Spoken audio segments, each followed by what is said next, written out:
Doctor Deepti और आपका मेरे इस यूट्यूब चैनल पे बहुत बहुत स्वागत है। फ्रेंड्स, एक कॉमन प्रॉब्लम है जो वर्ल्ड वाइड बहुत सारे पेशेंट में आज के टाइम पे हमें देखने को मिल रही है और वो है बाल्डनेस का होना। तो उसमें से एक टाइप होता है एंड्रोजेनिक एलोपेशिया। एलोपेशिया के बारे में आपने जाना होगा, जो एक तरीके से हेयर लॉस की एक प्रॉब्लम होती है जो कि जेनेटिकल प्रॉब्लम होती है। सो आज की वीडियो में हम एंड्रोजेनिक एलोपेशिया के बारे में बात करेंगे। इसको हम मेल और फीमेल पैटर्न बाल्डनेस के नाम से भी जानते हैं, जो कि बहुत ज़्यादा कॉमन हेयर लॉस प्रॉब्लम है, जिसमें कि जेनेटिकली हेयर लॉस की समस्या पेशेंट्स में देखने को मिलती है। मोर जो प्रॉब्लम है या मोस्ट कॉमनली जो ये प्रॉब्लम है ये एसोसिएट होती है मेंस से, लेकिन फीमेल्स में भी ये कंडीशन जो है देखने को मिल जाती है।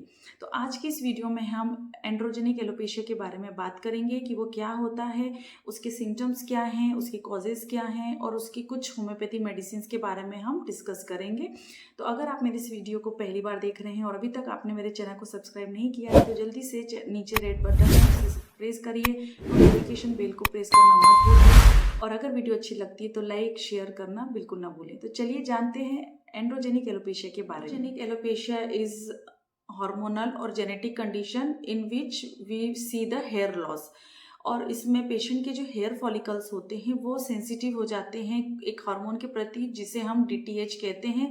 डीटीएच यानी कि डाईहाइड्रो टेस्टोस्टेरोन नामक हार्मोन्स के प्रोडक्शन की वजह से जो हेयर फॉलिकल्स होते हैं वो अफेक्ट होते हैं, जिसमें कि जो हेयर फॉलिकल्स होते हैं वो श्रिंक हो जाते हैं और वो बहुत ज़्यादा थिन हो जाते हैं, वीक हो जाते हैं, जिसकी वजह से पेशेंट में हेयर लॉस या बाल्डनेस की प्रॉब्लम देखने को मिलती है। एंड्रोजेनिक एलोपेशिया को हम टू टाइप में, मतलब ये दो तरीके से डिवाइड कर सकते हैं, जिसमें कि एक होता है male pattern hair loss and second होता है female pattern hair loss. Firstly बात करें मेल पैटर्न हेयर लॉस या मेल एंड्रोजेनिक एलोपेशिया के बारे में, तो 50% जो मेल्स होते हैं वो इस प्रॉब्लम से अफेक्टेड हो सकते हैं। आप मतलब 50 की जो उनकी एज होती है उसमें 50% पेशेंट को आप देखेंगे उनको हेयर लॉस होता है। यहाँ क्राउन के पास उनका जो है बहुत ज़्यादा बाल्डनेस हो जाती है और ये बहुत ही कॉमन एक कंडीशन होती है जो बहुत कॉमनली मेल्स में स्पेशली जो है देखने को मिलती है, जिसमें कि उनकी जो हेयर लाइन है वो थिन होती जाती है। हेयर लाइन जो है उसकी उनकी जो है रिसीडिंग होने लगती है वहाँ पर, और धीरे धीरे जो उनका क्राउन एरिया है वहाँ पर हेयर लॉस बहुत ज़्यादा मात्रा में हो जाते हैं और बहुत ज़्यादा वहाँ पर बाल्डनेस जो है पेशेंट में देखने को मिलती है। तो उनको आप कभी भी देखेंगे तो यहाँ टेम्पल एरिया या फिर क्राउन एरिया जो है मेल्स में वहाँ पर बाल जो है बिल्कुल भी नहीं होते हैं, और जो हेयर लॉस हो जाता है एक बार वो वापस से नहीं होता है। उसके लिए फिर हमें कुछ ना कुछ ट्रीटमेंट लगती है। ऑटोमेटिक वहाँ के हेयर फॉलिकल्स जो हैं वो उसकी ग्रोथ नहीं कर पाते हैं और ओवर द टाइम ये हेयर लॉस जो है वो बढ़ता ही चला जाता है और एक तरीके से ये पूरी तरीके से बाल्डनेस क्रिएट कर देता है। मेल पैटर्न हेयर लॉस के पीछे, जैसे कि मैंने पहले बताया, हार्मोनल कंडीशन हो सकती है और जेनेटिक कंडीशन हो सकती है। सेकेंड कंडीशन होती है फीमेल एंड्रोजेनिक एलोपेशिया या female pattern baldness is the type of the female androgenic alopecia, और ये बहुत ही ज़्यादा कॉमन नहीं है। मेल्स के कंपैरिजन में अगर देखा जाए तो फीमेल्स में ये कंडीशन बहुत कम होती है और इसमें जो होता है डिफ्यूज्ड हेयर लॉस होता है फीमेल्स में, और फिर उनके जो क्राउन एरिया है वहाँ पर हेयर जो है थिनिंग होने लगती है, वहाँ पे उनके बाल पतले होने लगते हैं और कुछ टाइम के बाद में वहाँ पर बाल जो है वो झड़ते हुए नज़र आते हैं और एक टाइम के बाद में वहाँ पे बहुत ज़्यादा बाल्डनेस जो है देखने को मिल जाता है। लेकिन ये लेस कॉमन होता है अगर हम बात करें मेल्स के कंपैरिजन में, और फीमेल्स में आफ्टर मीनोपॉज ये कंडीशन जो है ज़्यादातर फीमेल्स में देखने को मिल जाती है। बात करते हैं इनके कॉजेज़ के पीछे कि आपको अगर एंड्रोजेनिक एलोपेशिया है तो उसके पीछे क्या कॉजेज़ होते हैं। तो यहाँ पर मल्टीपल फैक्टर जो है कंट्रीब्यूट करते हैं। सबसे पहले तो आता है जेनेटिक। तो जब भी कभी आपके जीन्स में या फिर आपके पेरेंट्स में इस तरीके की कंडीशन हुई है कभी, तो ये एक प्रॉब्लम जो है आप में भी देखने को मिल जाती है। तो फैमिली हिस्ट्री जो होती है वो एक मेन कॉज हो सकता है आप में एंड्रोजेनिक एलोपेशिया के बारे में। सेकेंड जो कॉज होता है वो होता है हार्मोन्स। तो हमारे जो हेयर फॉलिकल्स होते हैं वो DHT नामक हार्मोन के प्रति बहुत ज़्यादा सेंसिटिविटी शो करते हैं, जिसे कि हम डाईहाइड्रो टेस्टोस्टेरोन के नाम से जानते हैं। तो वहाँ पर आपके हेयर फॉलिकल्स जो हैं इस हार्मोन्स में के प्रति सेंसिटिविटी दिखाते हैं, जो कि ये हार्मोन आपके बॉडी में ही प्रोड्यूस होता है। और हार्मोनल चेंजेस जैसे कि आपकी प्यूबर्टी के दौरान या फिर प्रेगनेंसी में या फिर मेनोपॉजल कंडीशन में जो भी हार्मोनल चेंजेस होते हैं या इम्बैलेंसिंग होती है, वो आपके हेयर लॉस को और ज़्यादा बढ़ा देती है। तो इस तरीके से हार्मोन्स भी एक मेजर फैक्टर होते हैं जिसमें आपको ये कंडीशन देखने को मिल जाती है। नेक्स्ट होती है एज। तो जैसे जैसे आपकी एज बढ़ती है, आप प्रोग्रेसिव एज में होते हैं, तो वहाँ पर आपके हेयर फॉलिकल्स की सेंसिटिविटी बढ़ जाती है और हेयर लॉस जो है काफ़ी ज़्यादा आपको देखने को मिल जाता है। इसके बाद में अगर बात करें तो कुछ मेडिकल कंडीशंस होती हैं जिसमें कि आपको हेयर लॉस की प्रॉब्लम हो सकती है, जैसे कि अगर आपको थायराइड डिजीज है या ऑटो इम्यून डिसऑर्डर्स है, तो वहाँ पर आपको हेयर लॉस कंट्रीब्यूट ये वाली कंडीशन जो है कर सकती हैं। और लास्ट में कुछ मेडिकेशंस होती हैं जो कि आपको हेयर लॉस की प्रॉब्लम को बढ़ा सकती है, जैसे कि अगर आप किसी तरीके से कीमोथेरेपी पे है, कैंसर की कोई मेडिकेशंस आपको चल रही है, ऐसी कोई मेडिसिन ले रहे हैं जिसमें कि आपको ब्लड जो है थिनर करने वाली मेडिसिन जो होती हैं, ब्लड थिनर जो होती हैं, उसमें भी आपको हेयर लॉस जो है काफ़ी ज़्यादा देखने को मिल जाता है। बात करते हैं कुछ ट्रीटमेंट के बारे में। तो सबसे पहले जो कॉमनली मॉडर्न पैथी में जो ट्रीटमेंट होते हैं हम उसके बारे में थोड़ी सी चर्चा कर लेते हैं। तो इसमें मेडिकल ट्रीटमेंट से लेके तो सर्जरी तक ट्रीटमेंट जो है कराए जाते हैं। तो सबसे जो कॉमन और बहुत ही पॉपुलर मेडिसिन है या ट्रीटमेंट है वो है मिनॉक्सिडिल।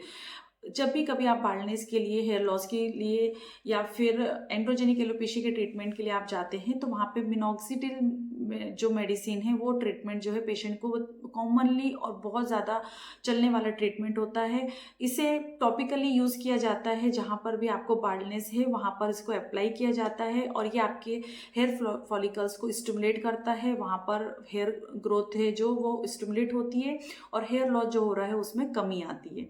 सेकेंड जो चीज़ करते हैं या सेकेंड ट्रीटमेंट की अगर हम बात करें तो फिनास्टेरॉइड एक मेडिकल ट्रीटमेंट होता है, जहां पेशेंट को ओरली ये मेडिसिन को दिया जाता है, जो कि इसका काम होता है जो आपके बॉडी में प्रोड्यूस हो रहा है DHT हार्मोन, उसको ब्लॉक किया जाता है और इस हार्मोन को ब्लॉक करके जो हेयर लॉस हो रहा है उसे रोका जाता है। तो ये वन ऑफ द मेन दो जो ट्रीटमेंट है वो एंड्रोजेनिक एलोपेशिया की कंडीशन में देते हैं। तो इसमें धीरे धीरे करके जो हेयर लॉस होता है वो स्लो डाउन हो जाता है।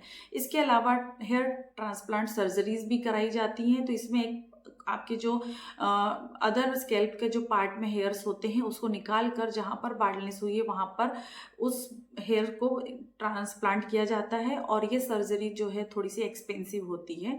तो ये भी एक ट्रीटमेंट ऑफ चॉइस होता है जहाँ पे पेशेंट जो है हेयर ट्रांसप्लांट कराते हैं। और लास्ट में लो लेवल लेज़र थेरेपी भी होती है, जहाँ पर लेज़र थेरेपी के थ्रू आपके हेयर्स को या उसको ग्रोथ को बढ़ाया जाता है। तो इस तरीके से मॉडर्न पैथी में ट्रीटमेंट दिया जाता है। बात करें अगर होम्योपैथी मेडिसिन के बारे में, तो यहाँ पर हम 3 तरीके की मेडिसिन के बारे में बात करेंगे। तो सबसे पहले तो हम बात करेंगे जेबुरेंडी मदर टिंचर के बारे में। तो जेबुरेंडी मदर टिंचर जो है वो आपके जो हेयर्स होती हैं स्कैल्प में, जो स्कैल्प की या हेयर फॉलिकल्स जो होती है उसे स्टिमुलेट करते हैं, जहाँ पर हेयर ग्रोथ अच्छे तरीके से होती है और जहाँ पे हेयर थिनिंग हो रही है या हेयर लॉस हो रहा है उसे रोकने में हेल्प करते हैं। तो इस मेडिसिन की मदर टिंचर को आपको लेना है थोड़े से रुई में, और जहाँ कहीं पे भी बाल्डनेस हुई है वहाँ पे आपको दिन में 2 से 3 बार अप्लाई करना है। इसकी किसी भी तरीके की कोई साइड इफेक्ट नहीं है, आप डेली इसे लगाकर यूं ही छोड़ सकते हैं, वॉश करने की भी आपको ज़रूरत नहीं है। इस मेडिसिन को आपको लगभग 6 महीने तक लगाना है और इसके अच्छे रिजल्ट के लिए आपको कंटिन्यू इस मदर टिंचर का उपयोग करना बहुत ज़्यादा ज़रूरी है। जाबोरेंडी ऑयल भी आता है, तो आप जाबोरेंडी ऑयल को भी अप्लाई कर सकते हैं। आप नहाने से 1 घंटे पहले अच्छे तरीके से मसाज करके इस तेल को रख सकते हैं और बाद में हेयर वॉश कर सकते हैं, या ओवर द नाइट भी आप इस हेयर ऑयल को यूज़ करके नेक्स्ट डे जो है मॉर्निंग में वॉश कर सकते हैं। और थर्ड बात अगर हम करें तो थूजा 200 मेडिसिन की, तो थूजा जब भी कभी हमें हार्मोनल डिस्टर्बेंस की वजह से होती है कोई भी प्रॉब्लम, तो वहाँ पे हम थूजा होम्योपैथी मेडिसिन को ज़रूर प्रेफर करते हैं। तो थूजा 200 ड्रॉप को यानी कि 2 ड्रॉप को सिर्फ आपको हफ्ते में एक बार लेना है। मॉर्निंग में सुबह सुबह खाली पेट आपको इस मेडिसिन को जो है ले लेना है। हफ्ते में सिर्फ एक ही बार आपको इस मेडिसिन को लेना है। तो ये तीनों ही मेडिसिन जो है jaborandi mother tincture, jaborandi hair oil and thuja 200, ये तीनों ही मेडिसिन को आपको लगभग 6 मंथ तक यूज़ करना है अच्छे रिजल्ट के लिए। और आप देखेंगे कि धीरे धीरे एंड्रोजेनिक एलोपेशिया की जो भी कंडीशन है, जो हेयर फॉलिकल्स जो स्टिमुलेट हुए हैं, जो डिस्टर्ब हुए हैं, या फिर जो आपको हेयर थिनिंग हो रही है, हेयर लॉस हो रहे हैं, बाल्डनेस आ रही है, वो पूरी तरह से ठीक हो जाती है। तो ये थी आज की वीडियो एंड्रोजेनिक एलोपेशिया के बारे में, बाल्डनेस के बारे में। मेल्स फीमेल्स दोनों ही मेडिसिन को यूज़ कर सकते हैं। तो होपफुली आपको आज की वीडियो पसंद आई होगी। अगर वीडियो अच्छी लगी है तो लाइक करिए, कमेंट सेक्शन खुला हुआ है, आप मुझे कमेंट करके भी बता सकते हैं। और इसी तरह मोर इन्फॉर्मेटिव वीडियोस के लिए, हेल्थ रिलेटेड इन्फोस के लिए आप मेरे चैनल के साथ बने रहिए। इसके बाद मिलेंगे हम नेक्स्ट वीडियो में। तब तक के लिए बाय बाय, अपना ध्यान रखें, खुश रहें, धन्यवाद।